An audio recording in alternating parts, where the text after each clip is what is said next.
நாளின் காலை வேளையிலே ஆண்டவர் நமக்கு தருகிற வார்த்தை சங்கீதம் 145 அதிகாரம் 14வது வசனம். கர்த்தர் விழுகிற யாவரையும் தாங்கி மடங்கடிக்கப்பட்ட யாவரையும் தூக்கி விடுகிறார்.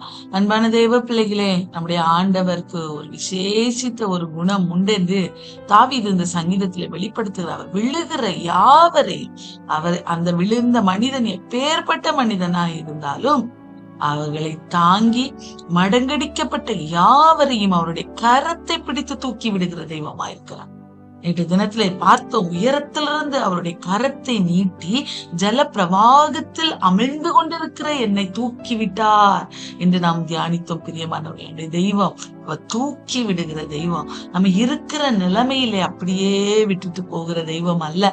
அவர் நம்முடைய பலவீனங்கள், நம்முடைய போராட்டங்கள், நம்முடைய பிரச்சனைகள், நம்முடைய சோர்வுகள் எல்லாவற்றிலும் இருந்து ஆண்டவரே என்று அவரை நோக்கி கூப்பிடும் போது அவருடைய கரத்தை நீட்டி நம்மை அவர் தூக்கி அந்த சூழ்நிலைமையிலிருந்து விடுதலை செய்து நம்மை பாதுகாக்க அவர் வல்லவராயிருக்கிறார். பிரியமானவர்களே, காலை வேளையிலே அத்தகைய வல்லமையுள்ள தெய்வம் நம்மையும் நம்முடைய வாழ்வில் இருக்கிற பிரச்சனைகள், போராட்டங்களின் மத்தியில ஒருவேளை நீங்க சோர்ந்து போயிருக்கலாம். இந்த காலை வேளையிலே அவர் தூக்கி விடுகிற தெய்வமாயிருக்கிறார். நம்மை தாங்குகிற தெய்வமாயிருக்கிறார். சோர்ந்து போக வேண்டாம். நிச்சயமாய் பெரிய காரியங்களை அவர் நம்முடைய வாழ்விலே செய்வார். பிரியமானவர்களே,